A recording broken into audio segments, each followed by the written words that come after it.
J'ai payé pour son mariage de rêve, mais elle m'a volé 15 000 $. Je l'ai confrontée, et mon mari m'a tendu les papiers du divorce. Elle porte l'enfant que tu ne pouvais pas me donner, a-t-il ricané. Maman a ri de mes larmes. Ils pensaient que j'étais sans défense, jusqu'à ce que je révèle le contrat de mariage qu'ils avaient oublié. Bonjour à tous. Merci d'être ici avec moi aujourd'hui. Avant que je ne commence mon histoire, prenez une bonne tasse de thé chaude, et installez-vous confortablement. J'aimerais bien savoir à quel moment de la journée vous regardez cette vidéo. S'il vous plaît, commentez M pour le matin, A pour l'après-midi, ou S pour le soir. Maintenant, laissez-moi vous plonger dans cette histoire. Hier aurait dû être un triomphe. C'était le jour où ma jeune sœur, Rachel, a finalement remonté l'allée, lors d'une cérémonie qui a coûté plus cher que mes 3 premières voitures réunies. Et qui a payé pour ça? C'est moi. Bien sûr que c'est moi. Je suis Sarah. Je suis celle sur qui on peut compter. Je suis celle avec l'entreprise de décoration d'intérieur florissante, et le carnet de chèques bien rempli. Je me tenais là, dans l'église, regardant Rachel étinceler dans une robe Vera Wang, pour laquelle j'avais fait chauffer ma carte bleue. Et j'ai ressenti un mélange d'épuisement et de soulagement. Le soulagement que peut-être, juste peut-être, elle était enfin casée. Le soulagement que les demandes interminables pour les fleuristes, les traiteurs, et les quatuors à cordes, soient enfin terminées. Je me suis réveillé ce matin avec l'impression d'avoir été écrasé par un camion. La gueule de bois émotionnelle d'un mariage familial est bien réelle, surtout quand vous êtes celle qui signe les chèques. Mon mari, Marc, était déjà levé. Je pouvais entendre la douche couler dans la salle de bain principale. Je me suis retourné, attrapant mon téléphone sur la table de nuit, pour vérifier mes emails. C'est une habitude dont je n'arrive pas à me défaire. Diriger une entreprise signifie que l'on ne déconnecte jamais vraiment. Mais, avant même que je puisse ouvrir ma boîte de réception professionnelle, une notification de ma banque est apparue sur l'écran. C'était une alerte à la fraude. Mon cœur a fait ce terrible petit bond dans ma poitrine. Je me suis assise, clignant des yeux pour chasser le sommeil, et j'ai tapé sur l'application. Je m'attendais à voir un double prélèvement du lieu de réception, ou peut-être une caution de l'hôtel où nous avions logé les invités venus de loin. Au lieu de cela, je me suis figé. Les chiffres sur l'écran n'avaient aucun sens. 15 000 $ envolés. Transférés depuis notre compte épargne commun, à 2 heures du matin la nuit dernière. J'ai fixé l'écran, attendant qu'il change, espérant que ce soit un bug. Mais la transaction était là, claire comme le jour. Ce n'était pas un piratage, provenant d'un serveur anonyme dans un pays étranger. C'était un virement bancaire. Et le destinataire n'était pas un escroc. Le bénéficiaire était New Life Fertility and Obstetric VIP Service. Mon estomac s'est noué. New Life? C'était la clinique la plus exclusive, et la plus chère de la ville. Pourquoi diable 15 000 $ y seraient-ils envoyés depuis mon compte, au beau milieu de la nuit? J'ai repoussé les couvertures. La panique a commencé à monter dans ma gorge, avec un goût de bile. Je devais demander à Marc. Peut-être qu'il savait quelque chose. Peut-être que c'était une erreur. Mais au fond de moi, une peur froide et reptilienne s'enroulait déjà autour de ma colonne vertébrale. J'ai marché jusqu'à la porte de la salle de bain. L'eau a cessé de couler. Marc, ai-je appelé, ma voix résonnant de manière stridente dans la chambre silencieuse. Marc, il faut que tu viennes ici. Il y a un problème avec le compte bancaire. La porte s'est ouverte. Marc est sorti. Une serviette était lâchement nouée autour de sa taille. De la vapeur s'échappait derrière lui, exhalant l'odeur de son coûteux savon au bois de santal. Il a reniflé, mais n'avait pas l'air inquiet. Il n'avait pas l'air confus. Il avait l'air prêt. Il m'a regardé avec une expression que je n'avais jamais vue au cours de nos 20 ans de mariage. Ce n'était pas de l'amour. Ce n'était même pas de l'agacement. C'était une indifférence glaciale, et vide. J'ai brandi le téléphone, la main tremblante. Marc, 15 000 $ ont été virés à une clinique de fertilité la nuit dernière. As-tu autorisé cela? Avons-nous été piratés? Il n'a même pas regardé le téléphone. Il est passé devant moi, se dirigeant vers le dressing, et a commencé à enfiler ses vêtements. Ce n'était pas un piratage, Sarah, a-t-il dit calmement. Sa voix était posée. Trop posée. Comment ça? Je l'ai suivi. Pourquoi enverrais-tu de l'argent à une clinique de fertilité? Nous ne faisons plus ça. Tu sais que nous ne pouvons pas. Il a retiré une chemise blanche immaculée de son cintre. Il l'a boutonnée lentement, méthodiquement, en commençant par le bas. Je sais que tu ne peux pas, Sarah, a-t-il dit, croisant enfin mon regard. L'air a quitté la pièce. Quoi? Marc s'est tourné pour me faire face complètement. Il m'a regardé comme si j'étais une étrangère, ou pire, une employée qu'il s'apprêtait à licencier. J'ai envoyé l'argent, a-t-il déclaré. Et je suis ravi que tu l'aies vu. Ça m'évite la peine d'aborder le sujet devant un café. Aborder quoi? Ai-je murmuré. Je me sentais étourdi. Mes genoux ont flanché, et j'ai dû m'agripper au bord de la commode pour me stabiliser. Il a plongé la main dans sa mallette, qui était posée, déjà prête, près de la porte. Je ne l'avais pas remarqué auparavant. Il en a sorti une épaisse enveloppe Kraft, et l'a jetée sur le lit entre nous. Elle a atterri avec un bruit lourd. Je veux le divorce, Sarah, a-t-il annoncé. Le monde s'est arrêté. Le silence dans la pièce était assourdissant. J'ai regardé l'enveloppe, puis je l'ai regardé, lui. Un divorce, ai-je bafouillé. Mais nous dansions encore au mariage hier soir. Nous étions heureux. Marc, que se passe-t-il? Est-ce à propos de l'argent? Si tu avais besoin d'argent pour quelque chose, tu aurais pu simplement demander. Tu n'avais pas besoin de le voler. Il a ri. C'était un son sec, sans aucune trace d'humour. Voler? C'est un compte joint, Sarah. C'est mon argent aussi. Et franchement, je l'ai bien mérité. Te supporter pendant 2 décennies, c'est un travail de forçat. Il a regardé sa montre. Une Rolex que je lui avais offerte pour sa promotion, l'année dernière. Mon avocat a déjà déposé les papiers. Je te suggère d'en prendre un, toi aussi. Bien que, vu à quel point tu deviens émotive, tu ferais peut-être mieux de simplement signer ce que je te donne, et de nous épargner ce drame à tous les deux. Je me tenais là, tremblante dans mon pyjama, pendant que l'homme avec qui j'avais partagé ma vie pendant 20 ans, se tenait entièrement habillé, me regardant avec un pur mépris. Pourquoi, ai-je réussi à articuler avec difficulté? Pourquoi maintenant? Pourquoi aujourd'hui? Marc a souri, et cela m'a donné des frissons dans le dos. Parce que le timing est parfait, a-t-il répondu. Le mariage de Rachel est terminé. Toute la famille est en ville, et j'ai enfin fini d'attendre que tu deviennes quelque chose que tu ne seras jamais. Il a ramassé son sac. Descends quand tu seras habillée, Sarah, nous avons une réunion de famille. Une réunion de famille, ai-je répété, confuse. Tout le monde t'attend, a-t-il lancé par-dessus son épaule en franchissant la porte. Tes parents, Rachel, moi. Nous devons tous te parler. Il m'a laissé planter là, les notifications bancaires brillant toujours sur l'écran de mon téléphone. 15 000 $, une clinique de fertilité, un divorce, et une réunion de famille.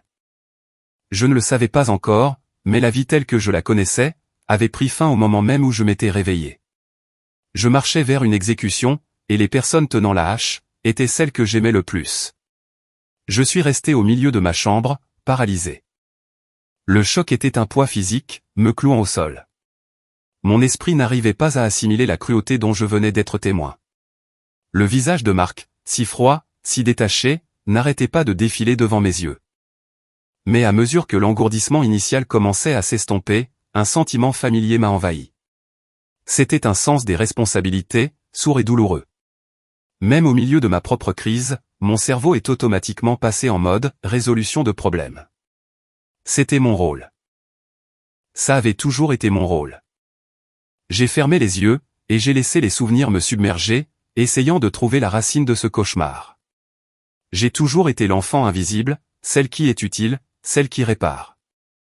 J'ai 48 ans aujourd'hui, mais je peux encore ressentir la douleur de mes 10 ans, debout dans le salon avec un bulletin scolaire rempli d'excellentes notes, attendant que mes parents lèvent les yeux de la télévision. Ils ne l'ont jamais fait. Pas vraiment. Puis, Rachel est arrivée. Rachel, ma petite sœur, elle a 14 ans de moins que moi. Quand elle est née, c'était comme si le soleil avait soudainement décidé de ne briller que pour elle. Elle était le bébé miracle, l'enfant prodige. Elle était mignonne, pétillante, et exigeante, et je suis devenu le troisième parent. Pendant que Rachel prenait des cours de danse classique, et partait en camp de vacances, je faisais des petits boulots après l'école, pour économiser pour mes propres études universitaires. Mes parents, Brenda et Robert, ont clairement fait comprendre très tôt que leurs ressources étaient limitées, et que ces ressources étaient réservées à Rachel. Sarah est forte, disait ma mère, en me tapotant la main avec dédain. Sarah peut prendre soin d'elle-même. Mais Rachel a besoin de nous. Et je les ai crus. Je portais mon indépendance comme un insigne d'honneur. J'ai bâti mon entreprise de design d'intérieur à partir de zéro. Je travaillais 18 heures par jour. Je sautais les vacances. Je mangeais des nouilles instantanées dans un studio, pour pouvoir réinvestir chaque centime dans mon entreprise. Et quand l'argent a enfin commencé à rentrer, qui était le premier dans la file d'attente, la main tendue? Ma famille. Je me souviens, il y a 10 ans, quand Rachel avait 24 ans. Elle s'était endettée massivement avec ses cartes de crédit, en jouant en ligne, et en achetant des sacs de créateurs qu'elle ne pouvait pas s'offrir. Les huissiers appelaient à la maison. Mes parents étaient paniqués. Ils m'ont appelé au beau milieu d'une réunion avec un client, en pleurs. Ils vont ruiner son dossier de crédit, Sarah, avait crié mon père. Ce n'est qu'un bébé. Elle ne savait pas ce qu'elle faisait. Tu dois l'aider. Je venais tout juste d'acheter ma première voiture de luxe, le symbole que j'avais enfin réussi. J'adorais cette voiture. Mais, j'ai regardé les visages terrifiés de mes parents, et j'ai cédé. J'ai vendu la voiture la semaine suivante. J'ai pris le chèque, j'ai conduit jusqu'à la banque, et j'ai remboursé la dette de Rachel en totalité. 25 000 $. Je me souviens avoir tendu le reçu à Rachel. Je m'attendais à un câlin, un merci. Peut-être même une larme. Au lieu de cela, elle a arraché le papier de ma main, vérifié le solde, et soupiré. Il t'en a fallu du temps, a-t-elle marmonné. J'étais tellement stressé que j'ai fait une crise d'urticaire. Mes parents l'ont serré dans leurs bras. Ils l'ont choyé, lui disant que tout était fini, qu'elle était en sécurité maintenant. Personne ne m'a serré dans ses bras. Personne ne m'a demandé comment je me sentais, en retournant à l'arrêt de bus à pied. C'était le schéma classique. Je donnais, il prenait. Je résolvais les problèmes, il les créait. Et Marc savait tout ça. Quand nous nous sommes rencontrés, il semblait être le seul à me voir. Il a vu la femme fatiguée, derrière la PDG à succès. Il m'a dit que je n'avais pas besoin d'être forte tout le temps. Il m'a dit qu'il voulait prendre soin de moi. Mais en y repensant aujourd'hui, à travers le prisme de la trahison de ce matin, je me demande s'il m'a jamais vraiment vu. Ou a-t-il juste vu ce que ma famille voyait? Un filet de sécurité. Une poule aux œufs d'or. Il m'avait regardé payer les frais de scolarité de Rachel, quand elle a décidé d'étudier le merchandising de mode, pour ensuite abandonner un semestre plus tard. Il m'a regardé rembourser le prêt hypothécaire de mes parents, pour qu'ils puissent prendre une retraite anticipée. Il m'a regardé payer 50 000 $ pour le mariage de Rachel hier, les fleurs, la robe, le bar à volonté où elle s'est saoulée, et apporter un toast au fait de trouver un mari riche. Marc ne m'a jamais arrêté. En fait, il m'y encourageait. C'est la famille, Sarah, disait-il. Tu peux te le permettre. Ne sois pas radine. Radine. Ce mot me blessait à chaque fois. Maintenant, debout dans le silence de la pièce, réalisant qu'il venait de me quitter, j'ai ressenti une vague de nausée. Je n'étais pas seulement une épouse pour lui. J'étais une ressource. Et les ressources finissent par s'épuiser. J'ai regardé le miroir. J'ai vu une femme qui avait l'air fatiguée. Il y avait de fines ridules autour de mes yeux, qu'aucune quantité de crème onéreuse ne pouvait cacher. J'ai vu une femme qui avait passé toute sa vie à acheter un amour, qui n'avait jamais été réellement à vendre. Réunion de famille, avait-il dit. J'ai essuyé une larme sur ma joue. Je n'allais pas les laisser me voir pleurer. Je ne leur donnerais pas cette satisfaction. Je suis allé au placard, et j'ai ignoré le pantalon de jogging dans lequel je voulais me recroqueviller. À la place, j'ai sorti un blazer structuré, et un pantalon sur mesure. Mon armure. S'ils voulaient une réunion, j'allais leur donner une réunion. Mais je ne descendais pas là-bas en tant que victime. Je descendais en tant que PDG. Du moins, c'est ce que je croyais. Je n'avais aucune idée que le couteau qu'il s'apprêtait à remuer dans mon dos, était bien plus tranchant qu'une simple question d'argent. Avant de quitter le sanctuaire de ma chambre, je devais prendre un moment pour respirer. La mention de la clinique de fertilité sur cette transaction bancaire palpitait dans mon esprit comme une plaie infectée. Ça faisait plus mal que l'argent disparu. Ça faisait plus mal que le mot divorce. Ça réveillait la cicatrice la plus profonde et la plus sombre de mon âme. Je me suis approché de la table de nuit, et j'ai ouvert le tiroir. Sous une pile de livres, il y avait une petite boîte en velours. À l'intérieur, ce n'était pas des bijoux, mais un bracelet d'hôpital. Mon bracelet d'hôpital d'il y a 8 ans. Marc et moi avions essayé. Mon Dieu, nous avions tellement essayé. Pendant les 10 premières années de notre mariage, nous nous étions concentrés sur la construction de nos vies. Je développais l'entreprise. Marc s'essayait à diverses entreprises qui n'ont jamais vraiment décollé, vivant principalement de mon salaire. Nous étions heureux, ou du moins je le pensais. Mais quand j'ai eu 40 ans, l'horloge n'a pas fait que tourner. Elle a résonné comme une bombe à retardement. Nous avons commencé à essayer, mois après mois de tests négatifs. L'espoir qui fleurissait dans ma poitrine à chaque fois que j'avais du retard, pour être réduit en poussière quelques jours plus tard. Puis est tombé le diagnostic. Endométriose. Stade 4. Mon utérus était un champ de bataille de tissus cicatriciels et d'inflammation. Le médecin était gentil, mais direct. La conception naturelle est impossible, Sarah. Nous sommes passés à la FIV. Savez-vous ce qu'est la FIV? C'est brutal. C'est invasif. Ça vous dépouille de votre dignité. Je me suis injecté des hormones dans le ventre, jusqu'à ce que ma peau soit noire et bleue. J'ai subi des chirurgies de prélèvement, qui m'ont laissé couverte de crampes, et en sang. J'ai dépensé des milliers de dollars, mes dollars, à chasser un fantôme. 5 cycles, 5 échecs. La dernière fausse couche a failli me tuer. J'avais 42 ans. J'ai fait une hémorragie au beau milieu de la nuit. Je me souviens de la course vers les urgences, des lumières aveuglantes, de l'odeur métallique du sang. À mon réveil, le médecin m'a dit qu'ils avaient dû pratiquer une hystérectomie d'urgence, pour me sauver la vie. Mon utérus n'était plus là. Le rêve était mort. Je me souviens d'avoir été allongé dans ce lit d'hôpital, me sentant vidé. Je me sentais moins qu'une femme. Je me sentais brisé. J'ai cherché Marc. J'avais besoin qu'il me tienne la main. J'avais besoin qu'il me dise que je suffisais, que nous suffisions. Mais il ne me tenait pas la main. Il se tenait près de la fenêtre, regardant le parking.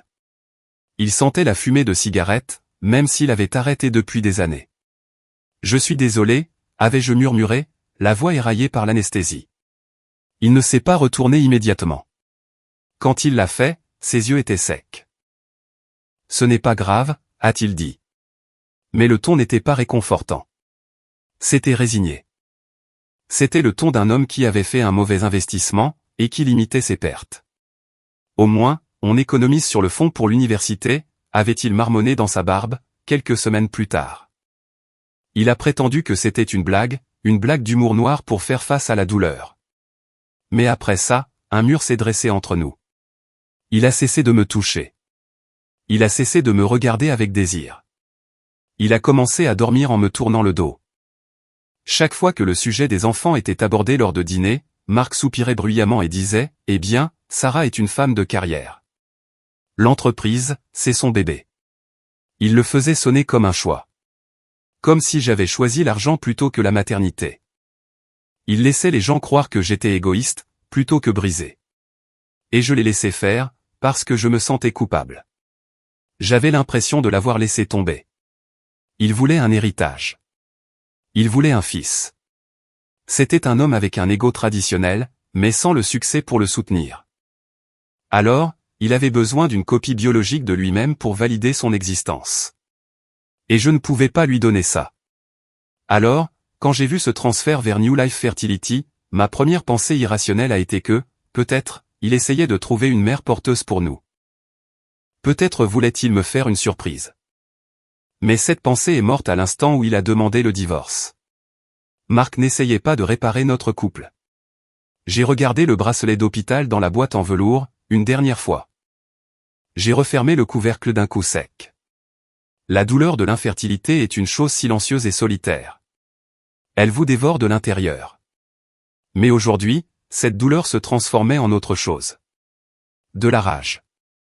Pourquoi envoyait-il de l'argent à une clinique de fertilité, maintenant?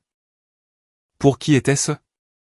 Un soupçon écœurant a commencé à prendre forme dans mes tripes. Une pièce de puzzle que je ne voulais pas assembler. Rachel. Rachel, qui était radieuse à son mariage. Rachel, qui avait refusé le toast au champagne que j'avais payé. Rachel, qui avait pris un peu de poids récemment, ce que ma mère attribuait au « stress heureux ». Non, c'était impossible. C'était trop tordu. C'était un scénario de feuilleton, pas ma vie. Mais alors que je descendais les escaliers, entendant le faible murmure des voix dans le salon, l'effroi glacial est revenu. Je ne marchais pas seulement vers une réunion de divorce. Je marchais vers une révélation qui allait anéantir ce qu'il restait de mon cœur. Je suis entré dans le salon. L'atmosphère était lourde, comme l'air avant un orage. Mes parents étaient assis sur la causeuse. Ma mère, Brenda, buvait du thé dans ma porcelaine fine, le service que j'avais dit à tout le monde de ne pas utiliser, car il était fragile. Mon père, Robert, feuilletait un magazine, l'air ennuyé. Marc se tenait près de la cheminée, appuyant son bras contre le manteau, comme s'il était le maître des lieux. Dans son esprit, je suppose qu'il l'était. Et Rachel. Rachel n'était pas encore là. Enfin, a dit Marc en regardant à nouveau sa montre. Nous n'avons pas toute la journée, Sarah. J'ai marché jusqu'au centre de la pièce, gardant le dos droit. Je ne me suis pas assise. Je ne voulais pas être plus bas qu'eux. Où est mon argent, ai-je demandé, ma voix tranchant le silence de la pièce. Et pourquoi parlons-nous de divorce devant mes parents? Marc a gloussé. Il s'est dirigé vers la table basse, et a ramassé une pile de documents. Toujours une question d'argent avec toi, n'est-ce pas, a-t-il ricané. Tu es tellement transactionnel.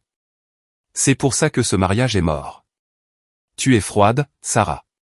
Tu es comme une branche desséchée. L'insulte a atterri exactement là où il le voulait. Ma main est allée instinctivement vers mon ventre, vers l'espace vide où se trouvait mon utérus. Je t'ai soutenu pendant 20 ans, ai-je dit, la voix tremblant légèrement. J'ai construit cette vie. J'ai construit cette maison. Et ça, l'a interrompu Marc en agitant les papiers, c'est exactement le sujet. Nous vivons dans un état régi par le régime de la communauté de biens, Sarah. Où as-tu été trop occupé à choisir des coussins pour lire la loi? Il a fait un pas vers moi, envahissant mon espace personnel. Tout ce que tu as construit pendant notre mariage, est à nous. La moitié des comptes, la moitié de la maison. Et il a fait une pause pour l'effet dramatique, un sourire cruel jouant sur ses lèvres. La moitié de ton entreprise. Mon sang s'est glacé. L'entreprise de design était l'œuvre de ma vie. C'était la seule chose qui me restait. Tu n'oserais pas, ai-je chuchoté. Tu ne connais absolument rien au design. Tu la ruinerais. Je ne veux pas la diriger, Harry Mark. Je veux juste encaisser. Je veux ma part, ma compensation pour les années perdues. Ma mère est intervenue à ce moment-là, reposant sa tasse de thé avec un tintement. Sarah, chérie, ne rends pas les choses difficiles, a-t-elle dit, la voix dégoulinante d'une fausse sympathie. Marc a été très patient avec toi. Un homme a des besoins. Un homme a besoin d'un héritage. Tu n'as pas pu lui donner ça. Il est juste normal que tu lui assures une sécurité financière. J'ai tourné la tête brusquement pour la regarder. Normal? Maman, il est en train de me voler. Il essaie de détruire mon entreprise. C'est ton mari, a grogné mon père, sans lever les yeux de son magazine. Où il l'était. Tu aurais dû faire plus d'efforts pour le rendre heureux. Peut-être que si tu passais moins de temps au bureau, et plus de temps à la maison, nous n'en serions pas là. J'avais l'impression d'être dans la 4e dimension. Il me rejetait la faute. Mes propres parents étaient assis dans mon salon, me blâmant pour la cupidité de mon mari. Je veux qu'il parte, ai-je dit en pointant la porte. Marc, sors de ma maison maintenant. Marc n'a pas bougé. Il a juste souri, en croisant les bras. Je n'irai nulle part, Sarah. C'est mon domicile conjugal. J'ai tous les droits d'être ici. Et en plus, il a regardé vers le couloir menant à la suite d'amis, nous avons une invitée qui a besoin de confort. Rachel, ai-je demandé. Est-elle encore là? Pourquoi est-elle impliquée là-dedans? L'expression de Marc a changé. La cruauté est restée, mais s'est mêlée à une sorte de fierté écœurante. Parce que, a-t-il dit doucement, elle a quelque chose que tu n'as pas. Elle a un avenir. J'ai regardé mes parents. Ils fuyaient mon regard. Ma mère étudiait ses ongles. Mon père s'intéressait soudainement beaucoup à la cheminée. Que se passe-t-il, ai-je exigé. Mon cœur tambourinait contre mes côtes, comme un oiseau pris au piège. Où est ma sœur? Je suis juste là, Sarah. La voix venait du couloir. Je me suis retourné, et alors, tout s'est arrêté. La colère, la peur, la confusion, tout s'est amalgamé en un seul moment aveuglant d'horreur.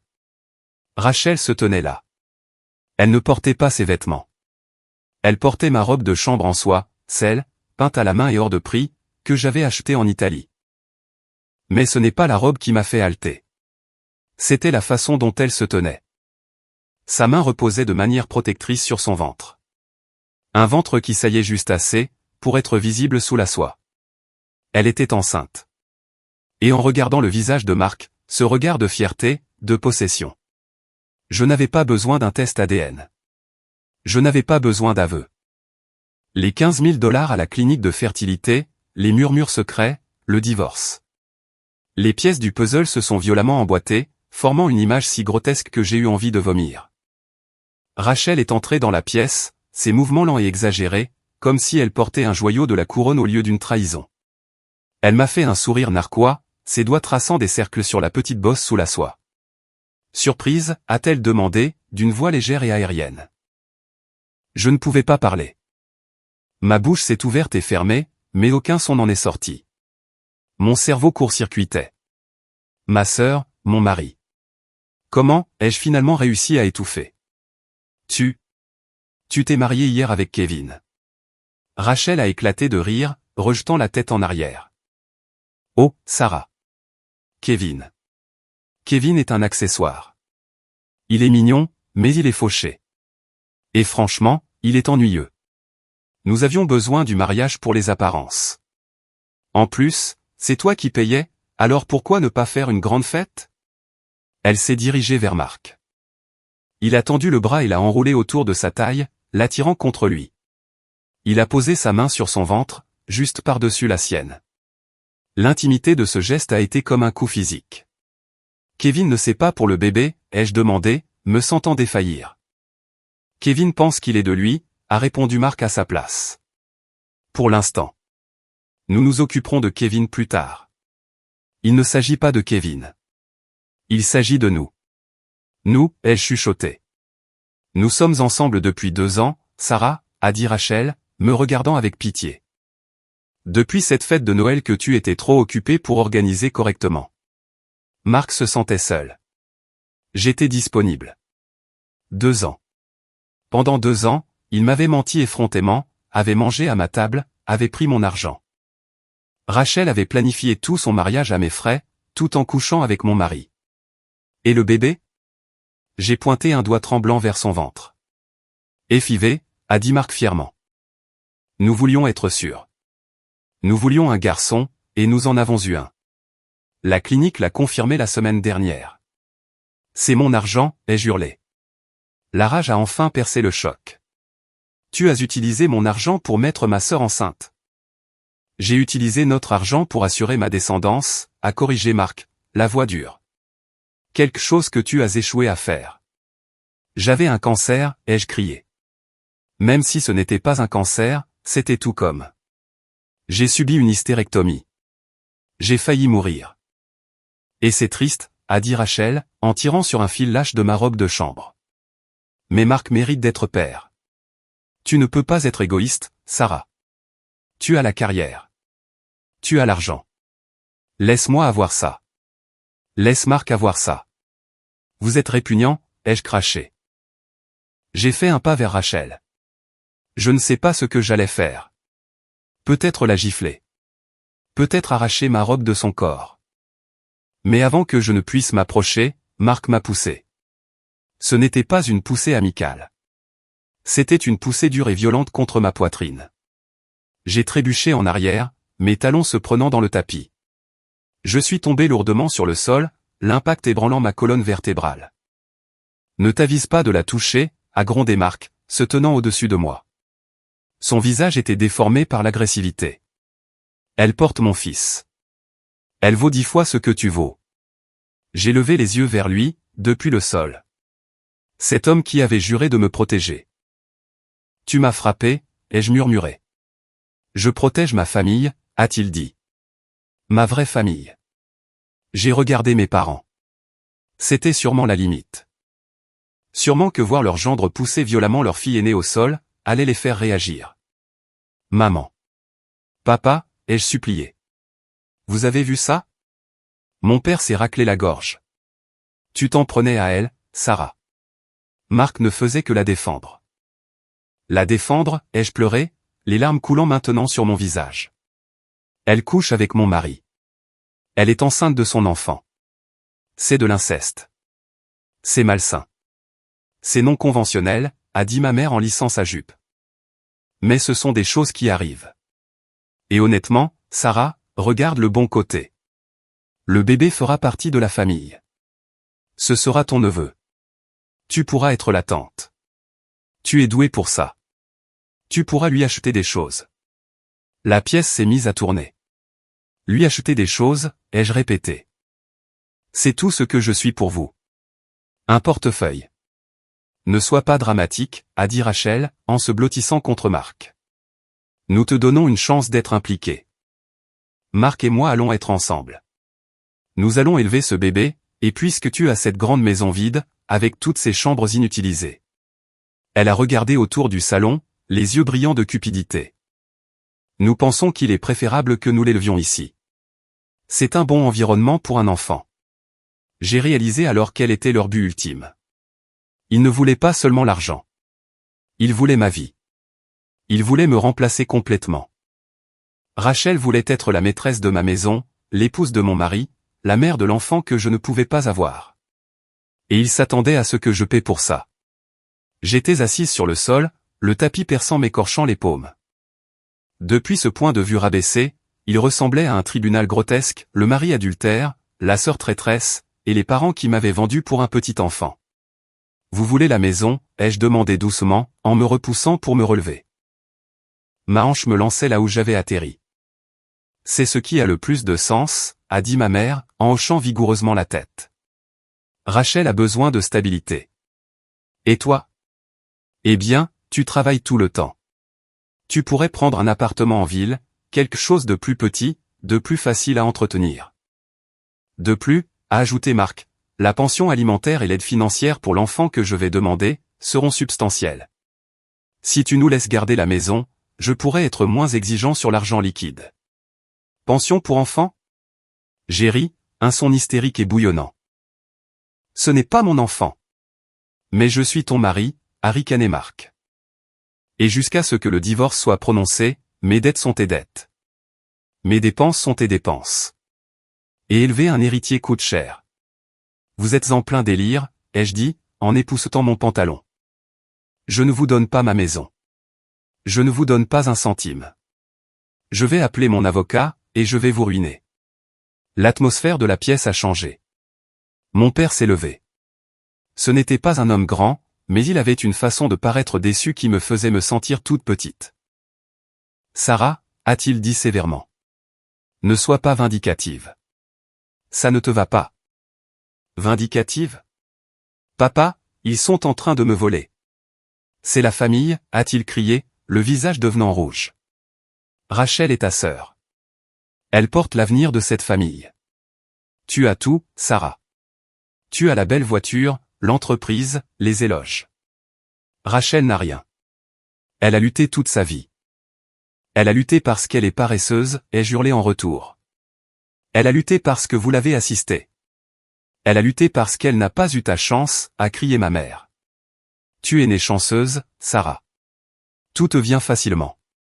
Tu lui dois de l'aider, ta sœur. De la chance.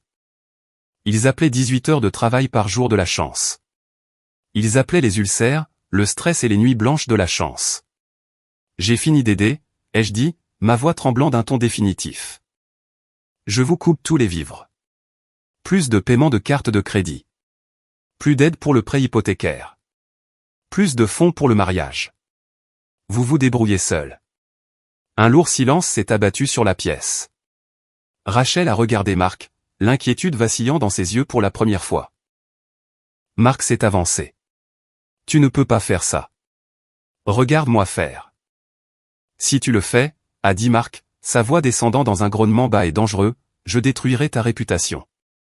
Je dirai à tout le monde que tu étais violente, que tu m'as refusé des enfants, que tu es instable. Vas-y, les jeux défiés. Qui te croira? Tout le monde, a répondu Rachel, parce que je le soutiendrai.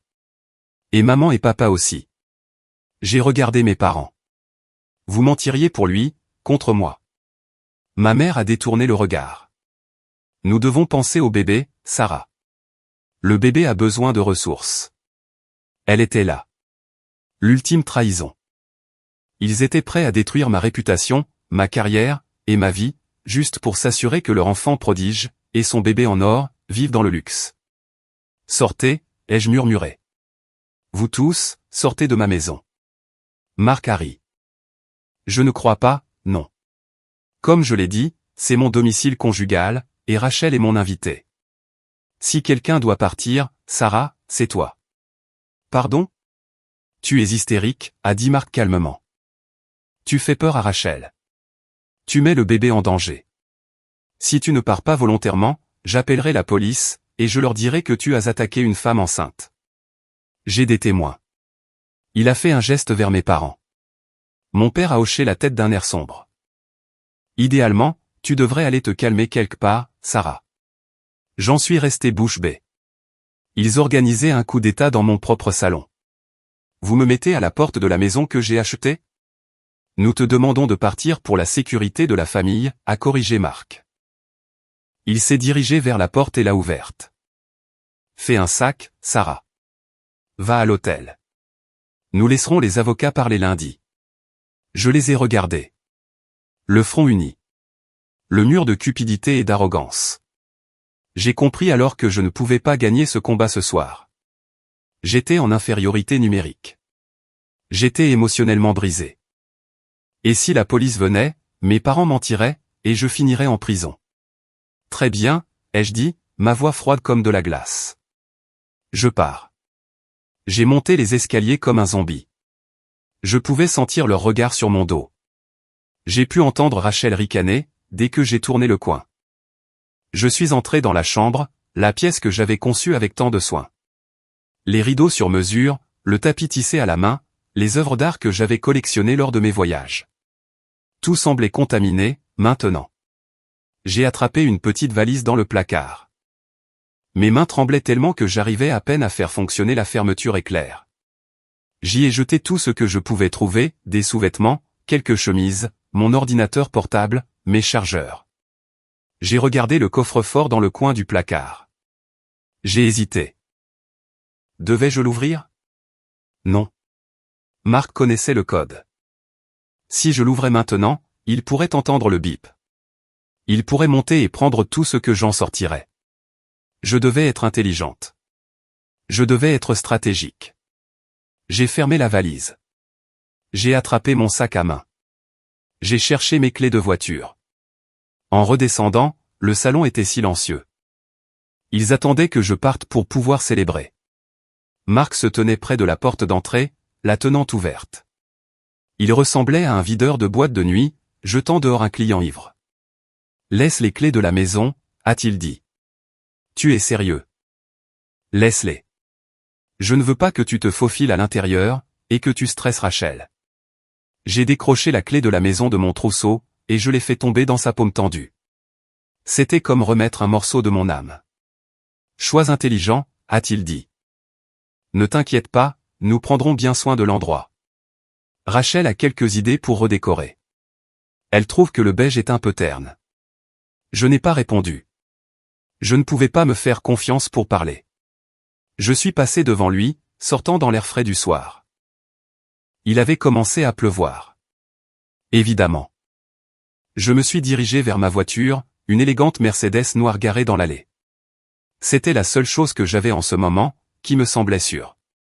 En ouvrant la portière, j'ai entendu la porte d'entrée de la maison claquer. Le bruit a résonné comme un coup de feu. Je me suis assise sur le siège du conducteur, j'ai verrouillé les portes, et j'ai simplement respiré. La pluie tambourinait contre le toit. J'ai levé les yeux vers la maison. Les lumières étaient allumées dans le salon. Je pouvais voir des ombres bouger. Ils étaient là-dedans, mangeant ma nourriture, buvant mon vin, planifiant leur avenir avec mon argent. Mes parents étaient probablement en train de s'extasier sur le ventre de Rachel. Marc était probablement en train de se servir un scotch. Mon Macallan millésimé. J'ai senti un cri monter dans ma poitrine, un son primitif de rage et de chagrin. Mais je l'ai ravalé. Crier n'aiderait pas, crier ne ferait qu'embuer les vitres.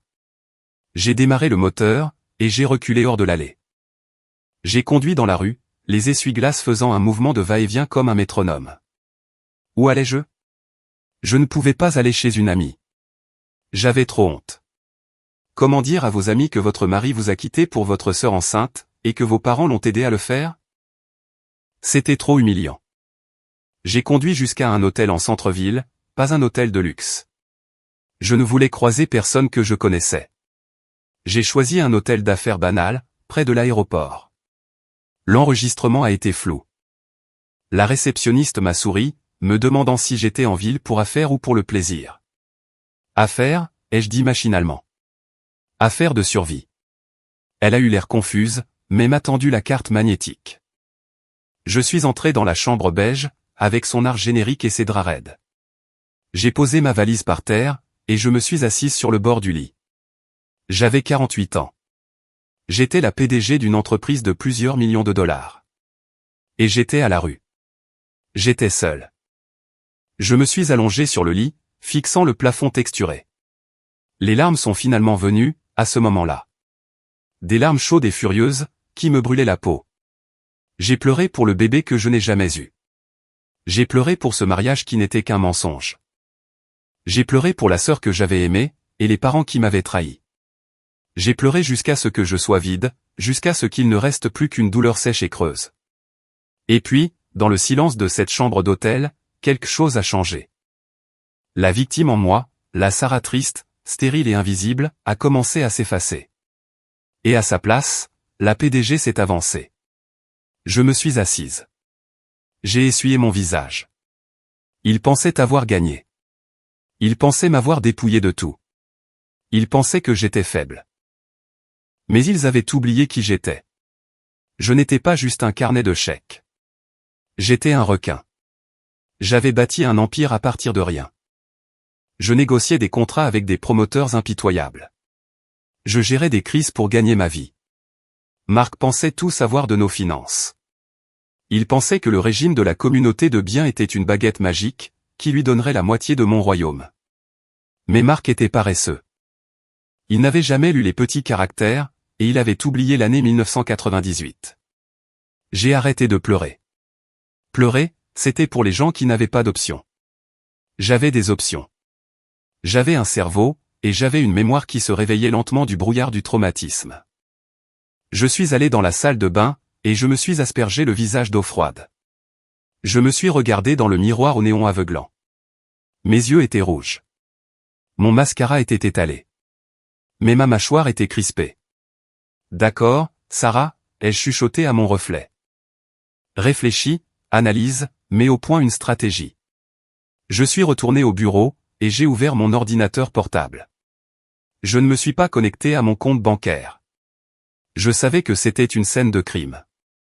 À la place, je me suis connecté à mon stockage cloud sécurisé, celui dont Marc ne connaissait pas le mot de passe. J'ai commencé à faire défiler des fichiers datant d'il y a des années. Marc était arrogant. Son arrogance était sa plus grande arme, mais c'était aussi son défaut fatal.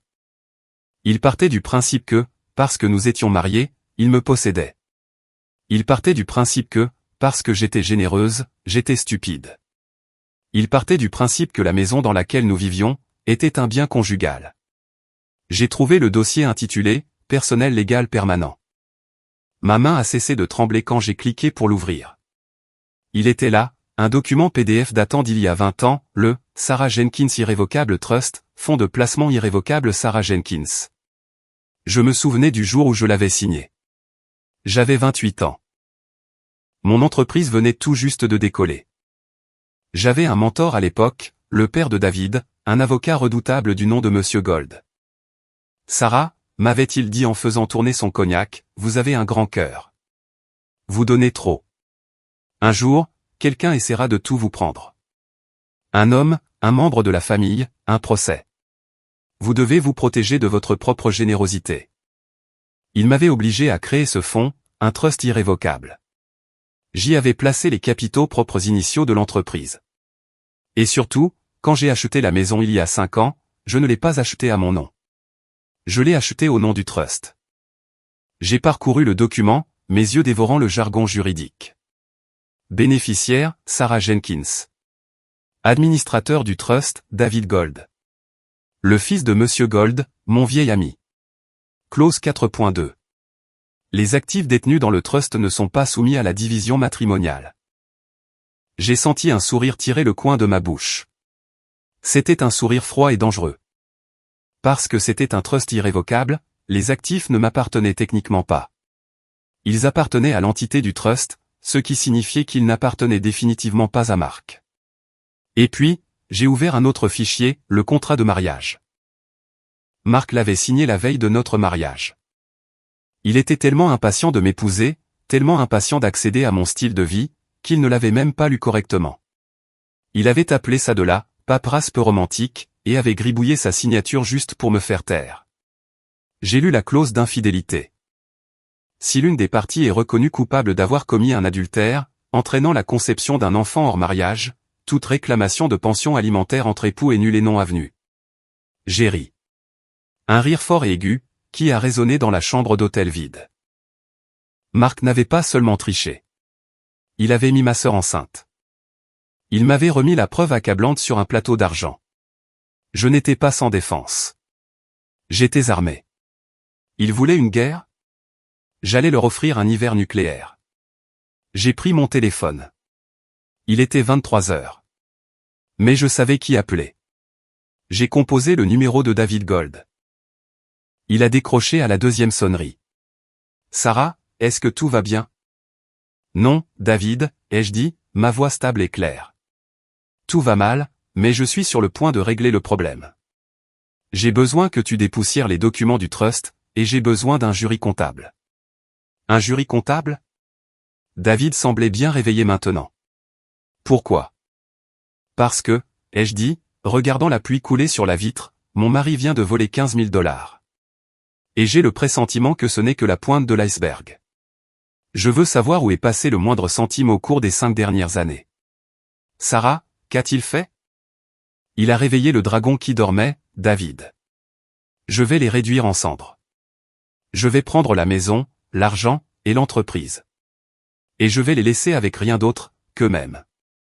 J'en suis, a dit David sans hésitation. Retrouve-moi à mon bureau à 8 heures du matin. J'ai raccroché. Je me suis dirigé vers la fenêtre, et j'ai regardé les lumières de la ville. Quelque part là-bas, dans ma maison, Marc et Rachel étaient probablement en train de faire la fête. Ils pensaient avoir gagné à la loterie. Ils pensaient que j'étais une femme brisée, pleurant dans une chambre d'hôtel. Qu'ils le pensent. Qu'ils se mettent à l'aise. Qu'ils défacent leurs valises, et choisissent les couleurs de la chambre de bébé. Parce que quand je reviendrai, je ne reviendrai pas seulement pour mes vêtements. Je reviendrai pour réclamer justice. Le lendemain matin, je me suis réveillé dans la chambre d'hôtel, la rigidité inhabituelle du matelas me rappelant instantanément que ma vie avait implosé.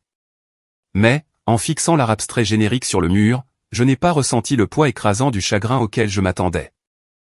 Au lieu de cela, j'ai senti une précision froide et chirurgicale, prendre le contrôle de mon esprit. Le temps des larmes était révolu. L'heure de l'audit avait sonné. Je me suis habillé d'un tailleur pantalon gris anthracite, celui que je réservais habituellement pour les OPA hostiles, ou pour licencier des cadres supérieurs. J'ai tiré mes cheveux en un chignon sévère. Quand je me suis regardé dans le miroir, la femme qui me fixait en retour n'était pas une épouse au cœur brisé. C'était une PDG se préparant à liquider un actif défaillant. J'ai conduit directement au bureau de David Gold. David n'était pas seulement mon avocat. Il était la seule personne au monde qui savait où les cadavres étaient enterrés, financièrement parlant. Il m'avait mis en garde contre Marc pendant des années. Des allusions subtiles au cours de dîner, que j'avais bêtement ignorées, aveuglé par mon désir d'avoir une famille heureuse. Quand je suis entré dans sa salle de conférence, l'air était lourd, sentant le café cher et les vieux papiers. David était déjà là, flanqué d'un homme que je ne connaissais pas. Cet homme était petit, avec des lunettes à monture métallique, et ce genre de regard intense et fixe, qui vous donne envie d'avouer des crimes que vous n'avez pas commis. Sarah, a dit David, ne perdant pas de temps en politesse. Je te présente Arthur Henderson. Il est jury comptable. J'ai pris la liberté de l'appeler hier soir, après avoir raccroché. Il fouille dans les serveurs de ton entreprise depuis 3 heures du matin. Et, ai-je demandé en m'asseyant. Je n'ai pas demandé si c'était grave. Je savais que c'était grave. J'avais juste besoin de connaître le rayon de l'explosion. Henderson a retourné son ordinateur portable. L'écran montrait une feuille de calcul, un océan de chiffres, mais des lignes rouges traversaient l'écran comme des éclaboussures de sang. Madame Jenkins, a commencé Henderson, la voix sèche et dénuée d'émotion, votre mari ne se contentait pas d'écrémer les bénéfices. Il perçait un trou dans la coque du bateau. Il a pointé du doigt une colonne étiquetée, paiement fournisseur. Reconnaissez-vous une entreprise appelée Horizon Consulting Group? J'ai secoué la tête. Non, nous utilisons Horizon Logistique pour les expéditions, mais pas pour du consulting. Exactement, a dit Henderson. C'est une fraude par imitation classique. Il a créé une société écran, avec un nom similaire à celui d'un fournisseur légitime, pour que le service de la comptabilité ne signale rien d'anormal. Au cours des 24 derniers mois, votre entreprise a payé à Horizon Consulting des honoraires de $4,500 par mois. J'ai fait le calcul rapidement dans ma tête. Ça fait plus de $100,000. $108,000, plus diverses factures de frais, a corrigé Henderson. Mais voici où cela devient intéressant. J'ai tracé le numéro de routage bancaire pour Horizon. Il ne mène pas à un compte professionnel.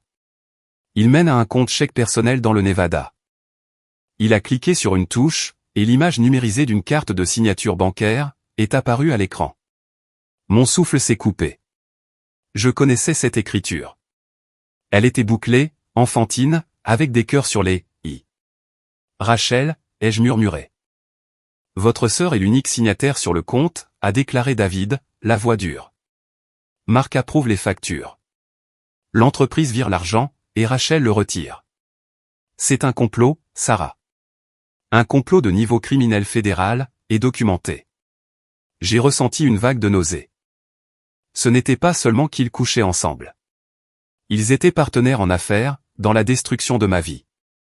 Chaque fois que je m'étais plainte à Rachel du stress au travail, des marges serrées, elle avait hoché la tête avec compassion, alors que c'était elle qui me saignait à blanc. Il y a plus, a ajouté Henderson. Il n'offrait pas de réconfort, il offrait des données.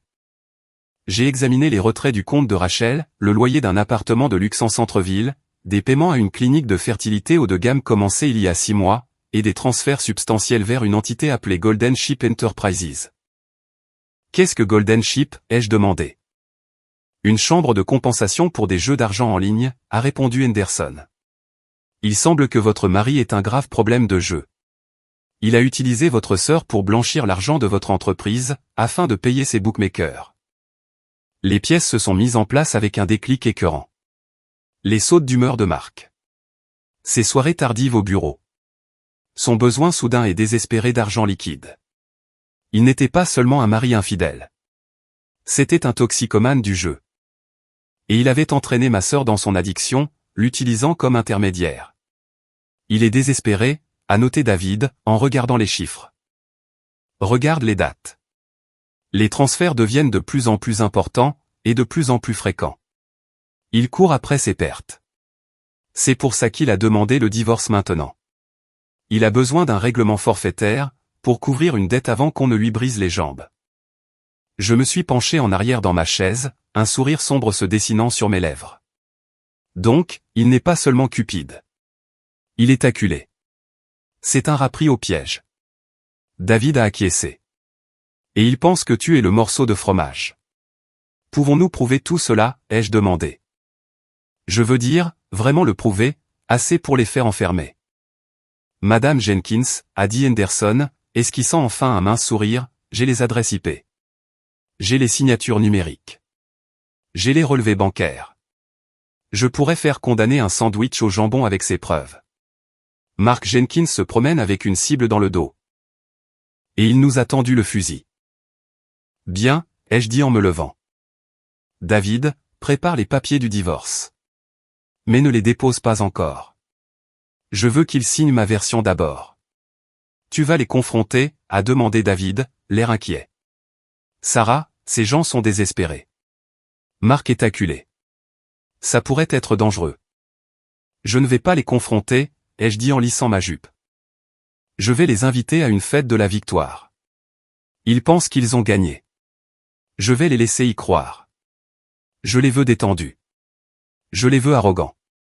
Et puis, quand ils siroteront mon champagne et compteront mon argent, je ferai tomber la guillotine. J'ai passé les 2 jours suivants, dans un état d'activité hyper concentré. J'étais un fantôme dans ma propre vie. Je restais à l'hôtel, mais j'étais partout. J'ai engagé un détective privé, un ancien flic nommé Miller, pour filer Mark et Rachel. J'avais besoin de savoir exactement ce qu'ils faisaient, pendant qu'ils squattaient ma maison. Les rapports de Miller étaient nauséabonds, mais utiles.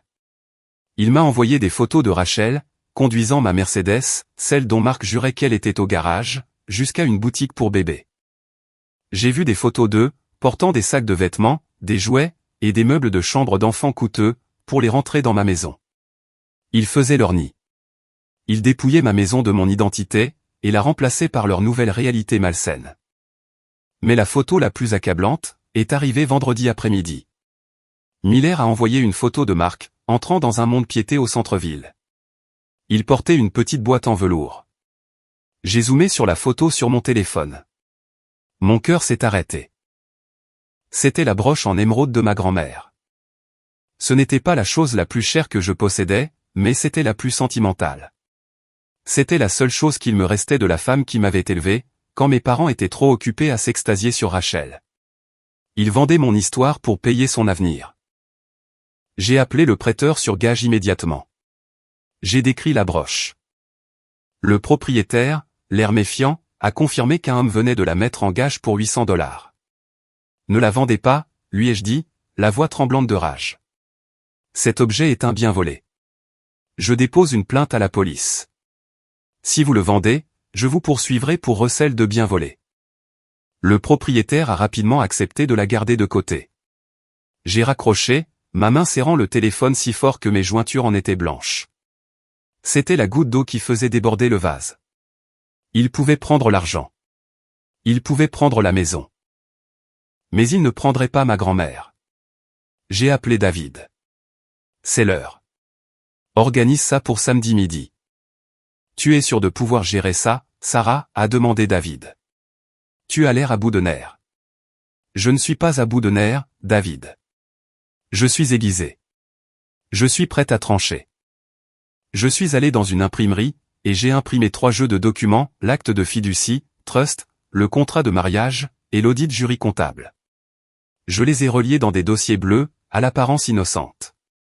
Ensuite, je suis allé faire des courses. J'ai acheté une bouteille de Dom Pérignon. J'ai acheté une boîte de pâtisserie haut de gamme.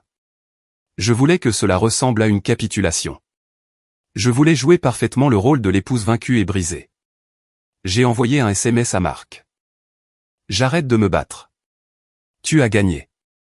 Viens à la maison demain à midi. Je signerai tout ce que tu veux.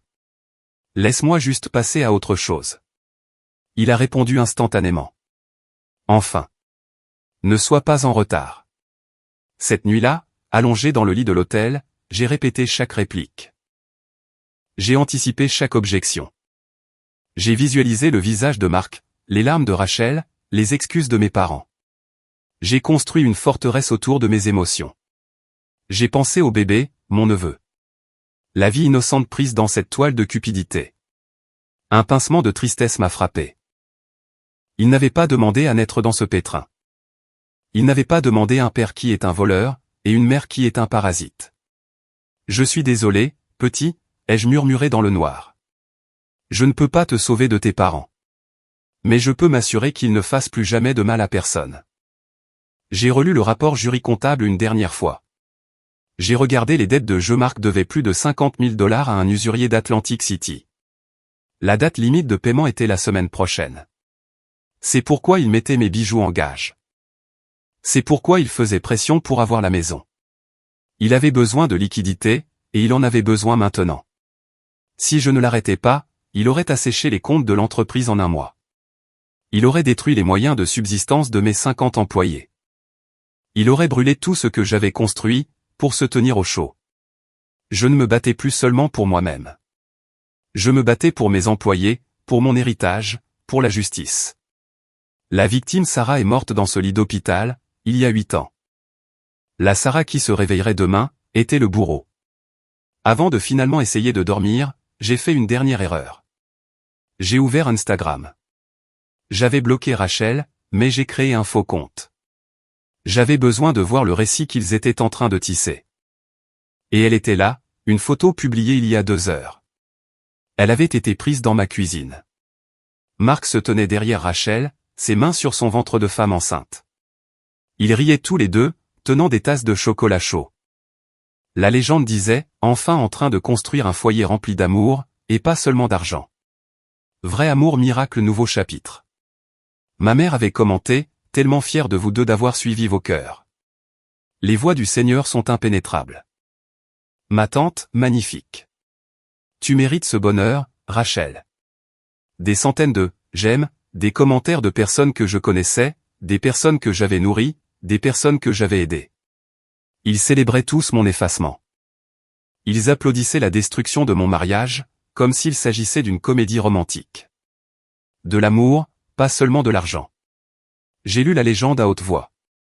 L'ironie était si épaisse que je pourrais m'étouffer avec. Ils se tenaient dans une cuisine payée avec mon argent, buvant du chocolat chaud acheté avec mon argent, portant des vêtements achetés avec mon argent, célébrant un bébé financé par mon argent volé. J'ai senti une larme glisser sur ma joue, mais je l'ai essuyée avec colère. J'ai installé mon téléphone sur le bureau de l'hôtel. J'avais besoin de parler à quelqu'un qui comprendrait, quelqu'un qui n'était pas aveuglé par leurs mensonges. J'ai appuyé sur enregistrer.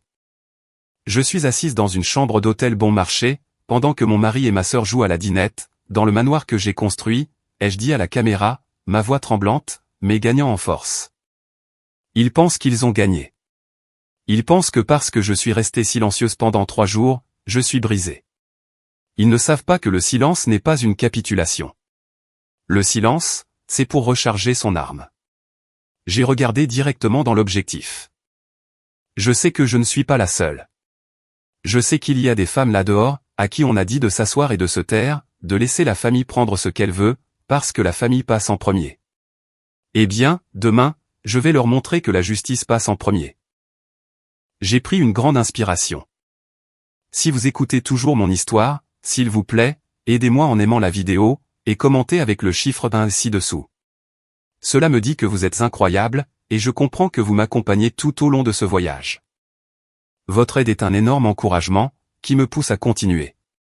S'il vous plaît, commentez un pour que je puisse vous reconnaître. Et maintenant, écoutez-moi continuer à raconter mon histoire. J'ai arrêté l'enregistrement. Je ne l'ai pas publié. Pas encore. Je l'ai sauvegardé. Il ferait partie de mon documentaire, un jour. Samedi, à 11 h du matin. Je suis arrivé à la maison avec 1 heure d'avance. Je me suis garé plus bas dans la rue, et j'ai remonté l'allée à pied, évitant les caméras de sécurité que Marc surveillait probablement. J'ai utilisé la clé de secours, cachée dans la fausse tête d'arrosage dans le jardin.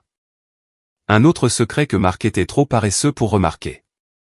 La maison était silencieuse, mais elle sentait mauvais. Elle sentait la vieille pizza et le spray corporel bon marché de Marc, masquant l'odeur des diffuseurs à la lavande que j'utilisais toujours.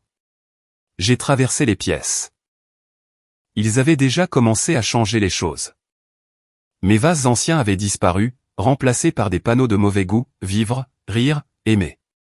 Il y avait des cartons partout étiquetés, chambre de bébé.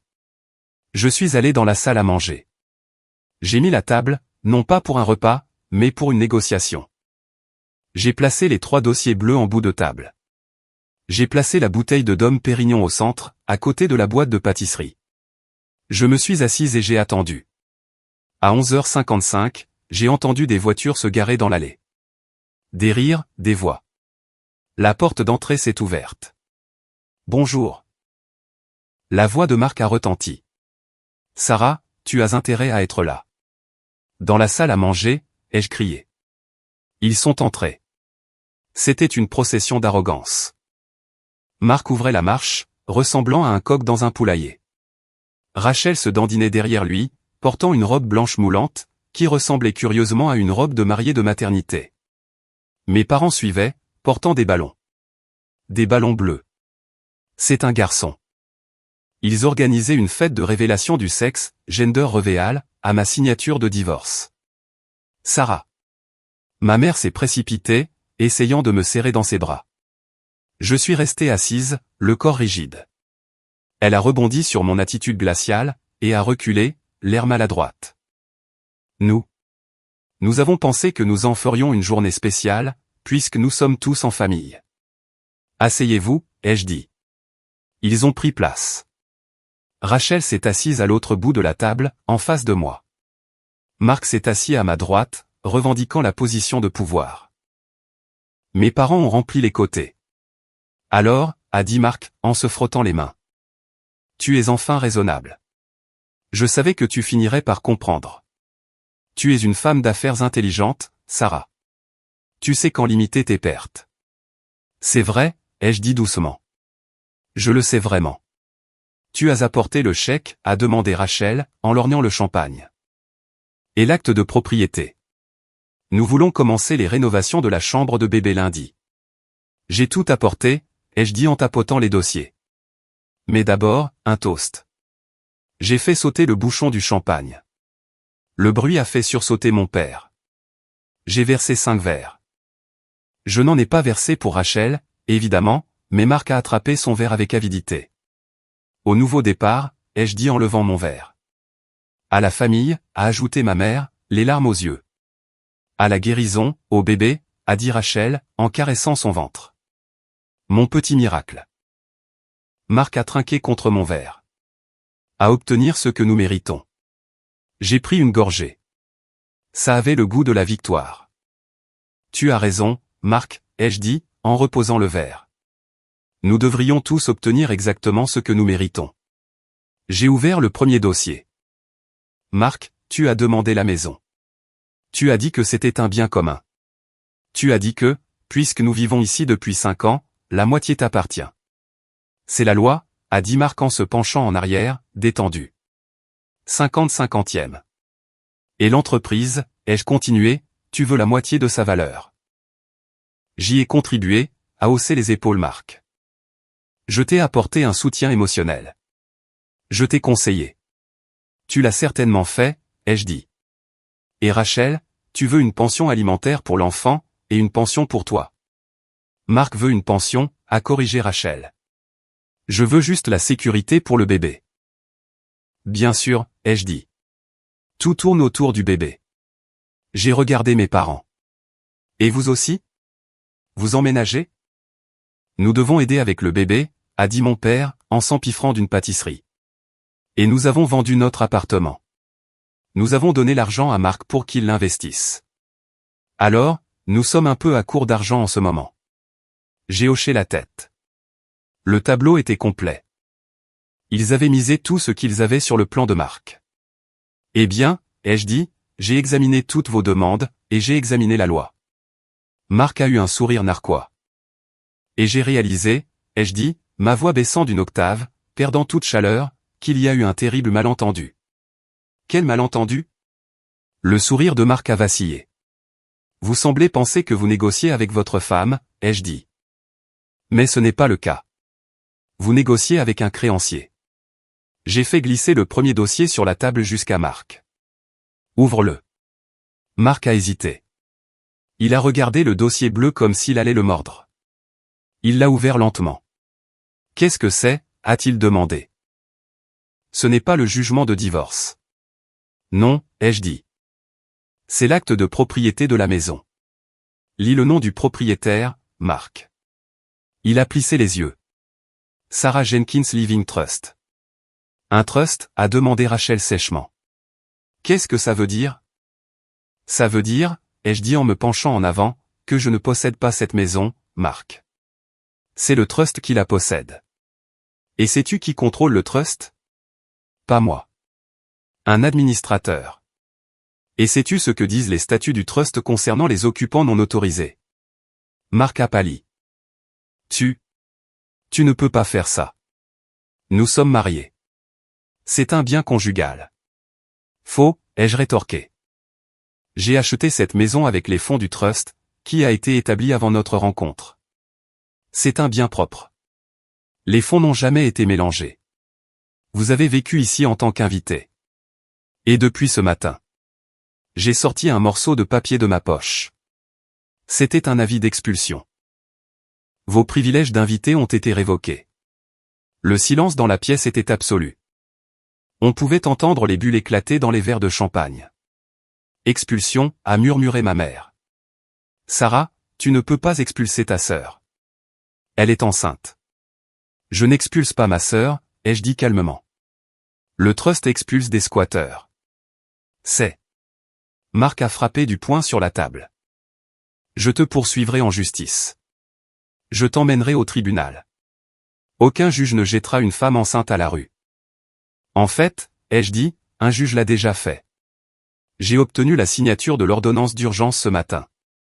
Vous avez 24 heures pour libérer les lieux. Si vous n'êtes pas parti demain midi, le shérif viendra vous escorter dehors. Nous n'avons nulle part où aller, a hurlé Rachel. Nous avons tout vendu. Maman et papa ont vendu leur appartement. Ça ressemble à un problème qui vous concerne, ai-je répondu. Mais attendez, ce n'est pas tout. J'ai fait glisser le deuxième dossier sur la table. Tu voulais la moitié de l'entreprise, Mark. Tu as dit que tu avais aidé à la construire. Mark m'a foudroyé du regard, les yeux pleins de haine. Je l'ai fait. J'ai géré la comptabilité. Nous reviendrons sur la comptabilité dans une minute, ai-je dit. Mais d'abord, parlons du contrat de mariage. Je n'ai pas signé de contrat de mariage, a menti Mark. Ou si je l'ai fait, c'était sous la contrainte. Tu l'as signé 2 jours avant le mariage, devant un notaire et ton propre avocat, lui ai-je rappelé. Et tu étais très heureux de le signer, parce que tu pensais ne jamais te faire prendre. Prendre à faire quoi? La clause 8C, ai-je dit. La clause de moralité. C'est une clause standard dans les contrats de mariage impliquant des actifs importants. Mark, elle stipule que si l'une des parties commet un adultère entraînant la naissance d'un enfant hors mariage, elle perd tout droit sur toute plus-value des biens propres. Mark s'est figé. Sa bouche s'est ouverte, mais aucun son n'en est sorti. J'ai pointé le ventre de Rachel. Ça, ai-je dit, c'est une rupture de contrat. Une rupture à $1 million. Rachel a regardé Mark. Ses yeux étaient écarquillés par la panique. Mark, de quoi parle-t-elle? Est-ce que ça veut dire? Est-ce que ça veut dire que nous n'avons pas l'argent de l'entreprise? Mark n'a pas répondu. Il fixait le document, lisant les lignes encore et encore. Cela veut dire, ai-je dit en répondant pour lui, que Mark quitte ce mariage avec exactement ce qu'il avait en y entrant, ce qui, si je me souviens bien, était une Honda Civic d'occasion, et une carte de crédit plafonnée. Non, a murmuré Mark. Non, cette clause est archaïque. Elle ne tiendra pas, essaie un peu pour voir, ai-je dit. Mon avocat, David Gold, l'a rédigé. Il n'a jamais perdu une affaire de contrat de mariage en 30 ans. Tu veux passer les 5 prochaines années au tribunal, à dépenser l'argent que tu n'as pas, pour mener une bataille perdue d'avance? Vas-y, tu as planifié ça, a sifflé Rachel. Tu nous as laissé tomber enceinte, juste pour nous piéger. Je ne t'ai laissé rien faire du tout, Rachel, ai-je claqué.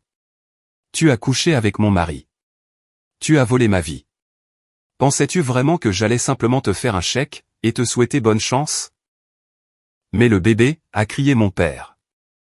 Sarah, punis Mark si tu veux, mais Rachel est de la famille. Le bébé est de ton sang. Tu dois les soutenir. Pourquoi, ai-je demandé. Parce que vous avez échoué à la soutenir. Vous l'avez élevée pour qu'elle soit assistée. Vous l'avez élevée pour qu'elle soit un parasite. Et maintenant, elle a trouvé un nouvel hôte. Mais devinez quoi? Cet hôte est en train de mourir. Je ne meurs pas, a hurlé Rachel.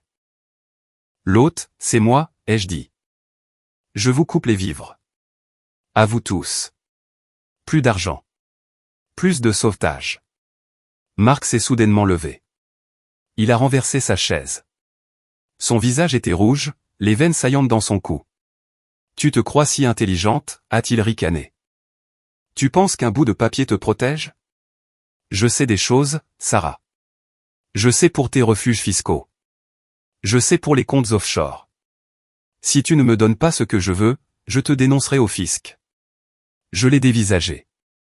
Un lent sourire s'est étiré sur mon visage. Oh, Marc, ai-je dit doucement. J'espérais vraiment que tu aborderais le sujet des impôts. J'ai attrapé le troisième dossier, le plus épais, car cela nous amène à la partie la plus intéressante de notre petite réunion. Les yeux de Marc ont glissé vers le dossier. Il a vu le logo sur la première page. Henderson Forensic Accounting. Sa bravade s'est évaporée instantanément. Il s'est rassis lourdement. Qu'est-ce que c'est, a-t-il murmuré. Ça, ai-je dit, c'est un registre détaillé de chaque dollar que tu m'as volé, au cours des 3 dernières années. Volé, a couiné Rachel. Marc n'a pas volé. Il a gagné des bonus. C'est ce qu'il t'a dit? J'ai ouvert le dossier.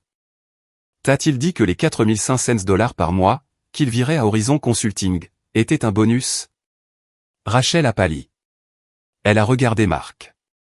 Tu as dit que c'était ton salaire. Tu as dit que Sarah l'avait approuvé. Je n'ai jamais approuvé le moindre centime pour une société écran dans le Nevada, Rachel, ai-je dit. Et je ne t'ai certainement jamais approuvé comme signataire. J'ai sorti une copie d'un chèque. Un chèque signé par Rachel Miller. C'est bien ta signature, n'est-ce pas? Rachel a tremblé. J'ai juste signé là où il m'a dit de signer. Je ne savais pas, ça s'appelle du blanchiment d'argent, Rachel, ai-je dit. Et complot en vue de commettre un détournement de fonds. C'est un crime majeur. Je me suis tourné vers Marc. Il transpirait maintenant abondamment. 250 000 $, ai-je dit. C'est le total. Plus les 15 000 pour la clinique, plus les 40 000 que tu as envoyés à Golden Ship Enterprises. Mes parents avaient l'air confus. Qu'est-ce que Golden Ship, a demandé ma mère. C'est un casino en ligne, ai-je répondu. Ton gendre n'est pas un investisseur, papa. C'est un joueur. Un joueur perdant. C'est un mensonge, a crié Marc. Je faisais du day trading. J'essayais de faire fructifier notre portefeuille. En pariant sur du blackjack virtuel à 3 heures du matin, ai-je demandé. J'ai les historiques, Marc. J'ai les adresses IP. Tu as perdu l'argent. Et ensuite, tu as volé dans mon entreprise pour payer tes dettes. Et quand ça ne suffisait pas, tu as volé la broche de ma grand-mère. Ma mère a eu le souffle coupé. La broche en émeraude de mer? Tu l'as vendue? Marc a baissé les yeux vers la table. J'allais la racheter une fois le règlement du divorce obtenu. Tu l'as mise en gage pour 800 $, ai-je dit avec dégoût. Pour te payer une entrée dans une partie de poker. Tu es pathétique. Et maintenant, a demandé Marc, la voix basse et dangereuse. Tu vas me poursuivre en justice? Bonne chance pour récupérer l'argent. Je n'ai rien. Je sais que tu n'as rien, ai-je dit. C'est pour ça que je ne te poursuis pas pour l'argent. Alors qu'est-ce que tu veux? Je veux la justice. J'ai regardé ma montre. 12h30. Que se passe-t-il à 12h30, a demandé Rachel, regardant nerveusement autour d'elle. À 12h30, ai-je dit, la police arrive. Marc a bondi de sa chaise. Tu as appelé les flics? Oui, et je leur ai envoyé ce dossier il y a 3 heures. Espèce de... Marc s'est jeté à travers la table. Tout s'est passé au ralenti. Marc tendant la main vers moi, ses mains comme des griffes. Mon père criant, Rachel hurlant. Mais il ne m'a jamais atteinte. La porte d'entrée s'est ouverte à la volée. Elle n'était pas verrouillée. Je l'avais laissée déverrouiller pour une raison. Police. Que personne ne bouge. 3 officiers ont fait irruption dans la salle à manger, armes dégainées. Mark Jenkins. Les mains où je peux les voir. Marc s'est figé au milieu de la table, une main renversant la bouteille de champagne. Elle s'est fracassée sur le sol, le liquide moussant s'accumulant autour des ballons. C'est un garçon. Ne tirez pas, a crié Marc, en levant les mains. Elle est folle. Elle nous a invités ici. C'est une dispute conjugale. L'officier principal, un homme costaud au visage impassible, s'est approché de Marc. Mark Jenkins, vous êtes en état d'arrestation pour vol qualifié, détournement de fonds, et fraude électronique. Il a attrapé le bras de Marc, et l'a fait pivoter. Les menottes ont cliqué. Vous avez le droit de garder le silence. Rachel, a crié Marc, alors qu'il était éloigné de la table. Appelle l'avocat. Appelle le gars dont je t'ai parlé. Mais Rachel n'appelait personne. Elle essayait de se cacher sous la table. Rachel Miller, a dit l'officier, en la regardant de haut. S'il vous plaît, levez-vous. Non, a-t-elle sangloté. Je suis enceinte. Je n'ai rien fait. Nous avons un mandat d'arrêt contre vous, pour complot et blanchiment d'argent, a déclaré l'officier. Levez-vous, madame. Ne nous obligez pas à faire usage de la force. Sarah. Rachel m'a regardé, le visage masqué par la terreur. Sarah, dis-leur. Dis-leur que je ne savais pas. Je suis ta sœur. Je l'ai regardée. J'ai regardé la sœur qui avait couché avec mon mari, qui avait dépensé mon argent pour une chambre de bébé, tout en complotant pour me mettre à la porte de ma propre maison. Tu as signé les chèques, Rachel, ai-je dit calmement. Tu as dépensé l'argent. Tu es une adulte. Maman, a hurlé Rachel, pendant qu'une femme officier la relevait, et lui passait les menottes sur le devant, à cause de son ventre. Maman, aide-moi. Ma mère sanglotait de façon hystérique, s'agrippant à mon père. Officier, s'il vous plaît. Elle attend un bébé. Vous ne pouvez pas l'emmener en prison. Elle sera enregistrée et vue par un médecin, a répondu l'officier. Mais elle vient avec nous. Ils les ont traînés dehors. Marc jurant et hurlant des menaces. Rachel gémissant comme une banshee. Ma maison s'est soudainement remplie d'inconnus en uniforme. Ils prenaient des photos des documents sur la table. Ils mettaient l'ordinateur portable de Marc sous scellé. Je me tenais dans le coin, observant tout cela. Je me sentais engourdi, mais c'était un bon engourdissement. L'engourdissement d'un cancer qu'on venait enfin d'extirper. Mon père s'est levé en tremblant. Il m'a regardé avec des yeux remplis de haine. « Es-tu heureuse maintenant » a-t-il craché. « Tu as envoyé ta propre sœur en prison. Tu as détruit ta famille. » « Je n'ai rien détruit, papa, ai-je dit. J'ai juste sorti les poubelles. » La police est partie vers 13h. Ils ont emporté les preuves, ils ont emmené les criminels, et ils m'ont laissé avec le silence. Mes parents ont été les derniers à partir. Ils ont refusé de me regarder pendant qu'ils faisaient leur bagage. Ils ont appelé un taxi pour les emmener dans un motel. Ne t'attends pas à avoir de nos nouvelles, a dit ma mère à la porte, sa voix tremblante de rage. Tu es morte pour nous. Je suis morte pour vous depuis des années, ai-je répondu. Vous ne l'aviez simplement pas remarqué, parce que les chèques passaient toujours. J'ai fermé la porte, et je l'ai verrouillée. Ensuite, j'ai enclenché le verrou à peine dormant. Puis, le système de sécurité.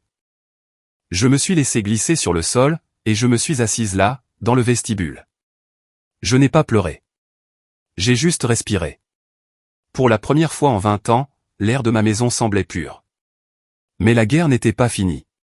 Les semaines suivantes ont été un ouragan judiciaire. La libération sous caution de Marc a été refusée.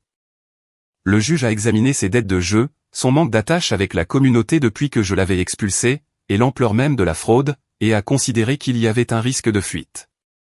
Rachel a payé sa caution, versée par mes parents, qui ont dû vendre leur voiture et encaisser leur dernière police d'assurance vie. Elle a été confinée dans la chambre de motel avec eux, portant un bracelet électronique à la cheville. Puis sont venus les appels téléphoniques. Le premier venait de la prison. Marc. Je l'ai accepté parce que David m'avait dit de tout enregistrer. Sarah. La voix de Marc était différente. L'arrogance avait disparu, remplacée par un ton désespéré et suppliant.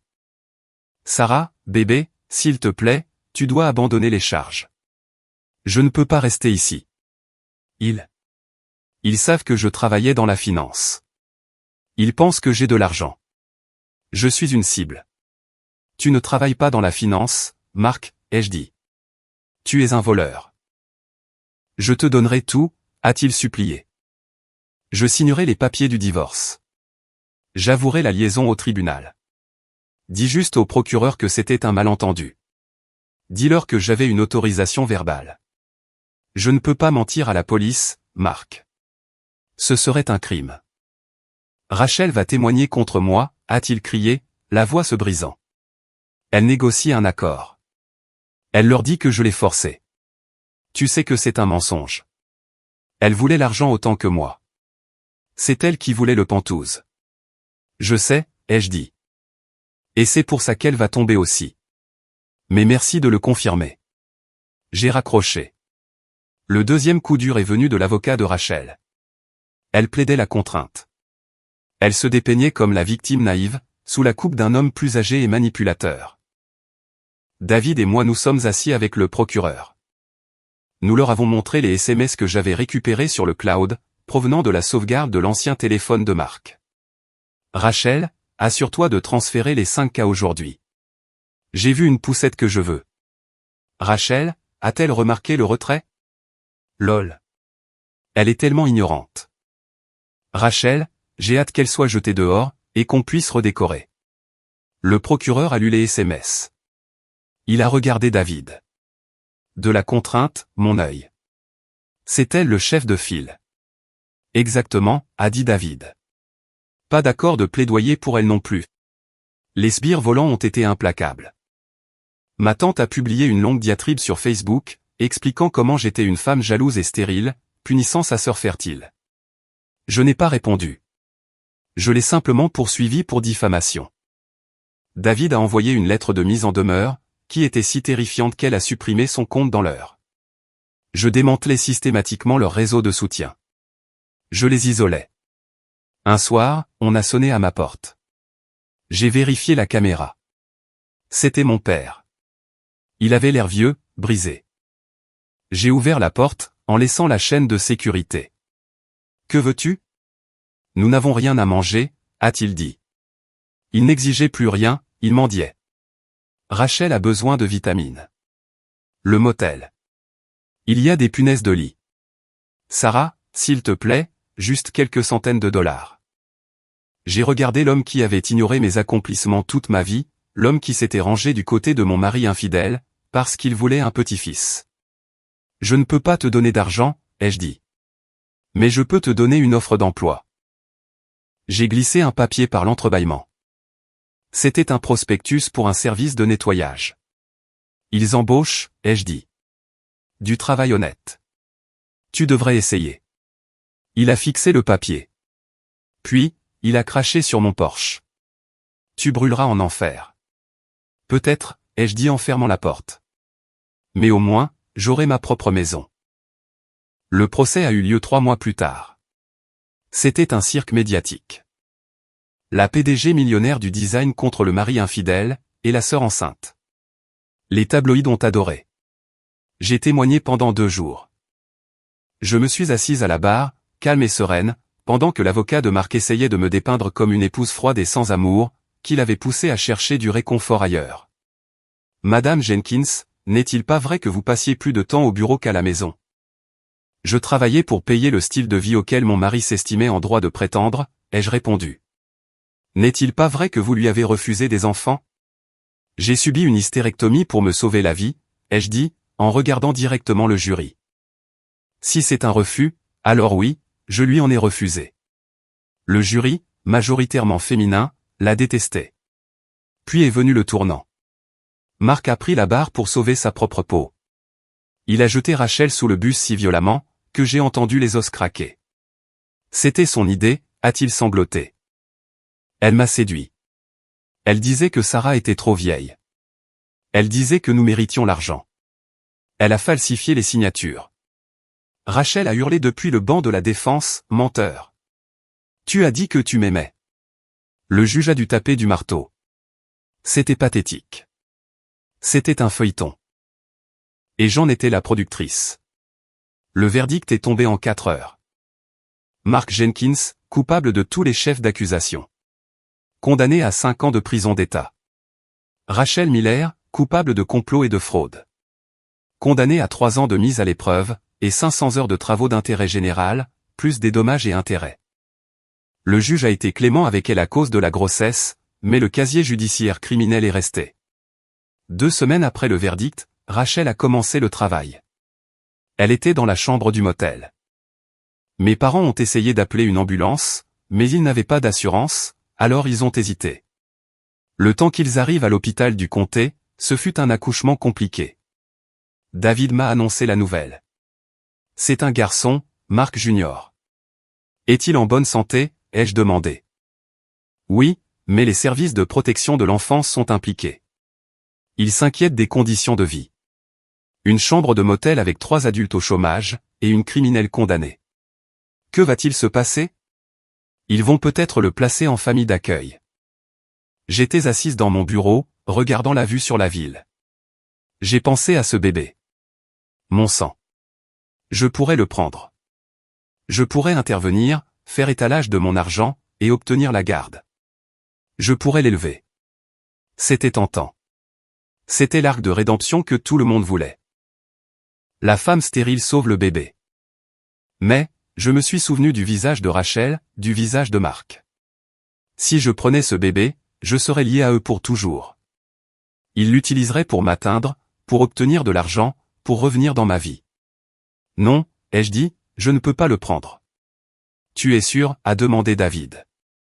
Je suis sûr. Mais je vais créer un fonds de placement anonyme pour lui, pour ses études. Il pourra y accéder à ses 18 ans.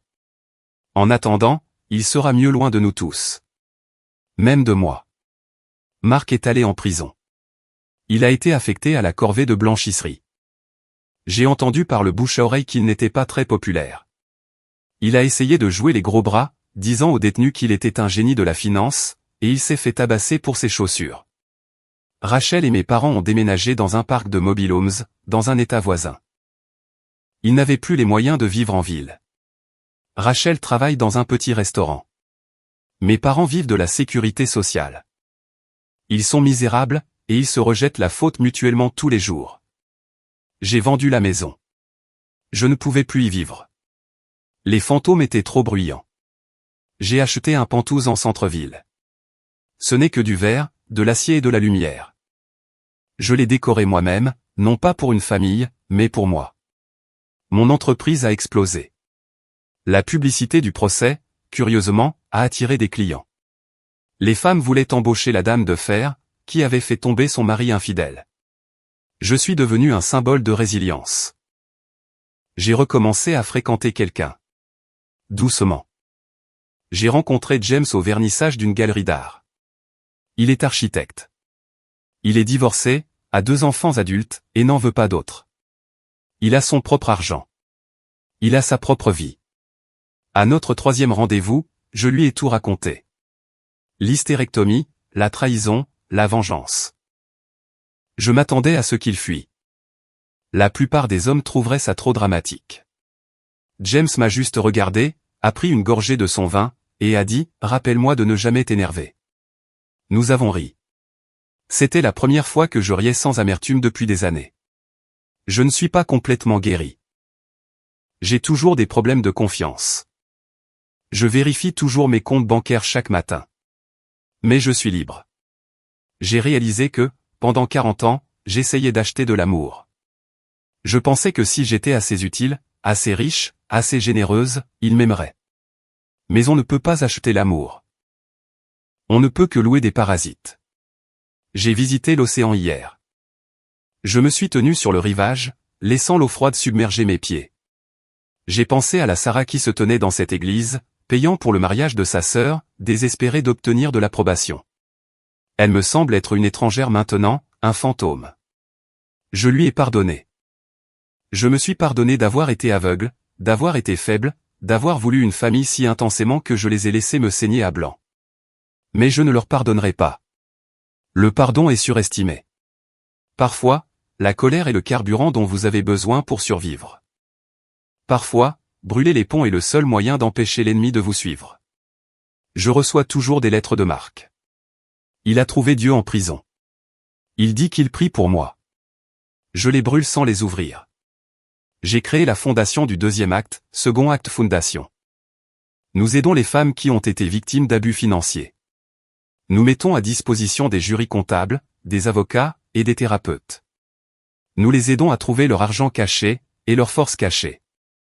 Chaque fois que nous gagnons une affaire, chaque fois qu'une femme récupère sa maison ou envoie son agresseur en prison, je sens un petit morceau de mon âme guérir.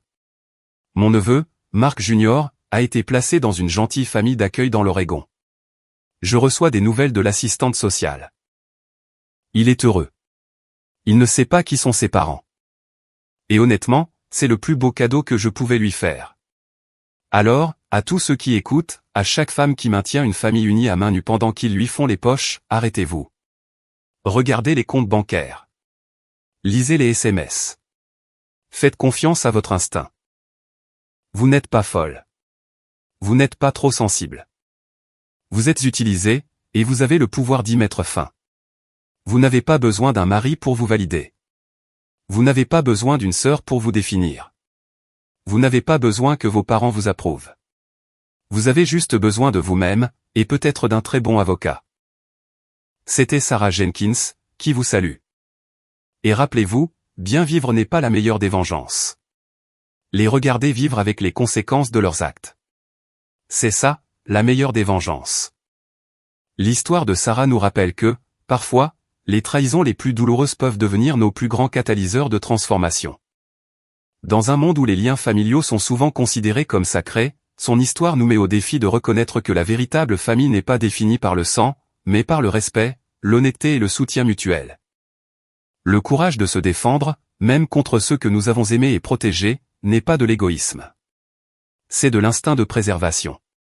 Sarah n'a pas seulement récupéré ses actifs financiers. Elle a récupéré sa dignité et son estime de soi. La leçon la plus profonde ici est peut-être que la générosité, bien que vertueuse, doit être équilibrée avec des limites. Pendant des années, Sarah a confondu le fait d'être utilisée avec le fait d'être nécessaire, confondant le soutien financier avec l'amour véritable. Sa prise de conscience sert de puissant rappel que nous ne pouvons pas acheter l'affection, et que notre valeur s'étend bien au-delà de ce que nous pouvons fournir matériellement. Les vraies relations s'épanouissent sur la réciprocité et le respect, pas sur l'exploitation et le sentiment d'avoir tous les droits.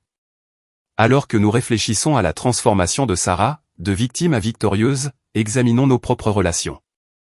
Permettons-nous aux autres de profiter de notre gentillesse? Fixons-nous des limites saines?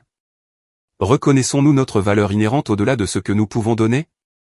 Si l'histoire de Sarah a résonné en vous, si elle a suscité une prise de conscience ou inspiré de la force, s'il vous plaît, commentez, bien, ci-dessous.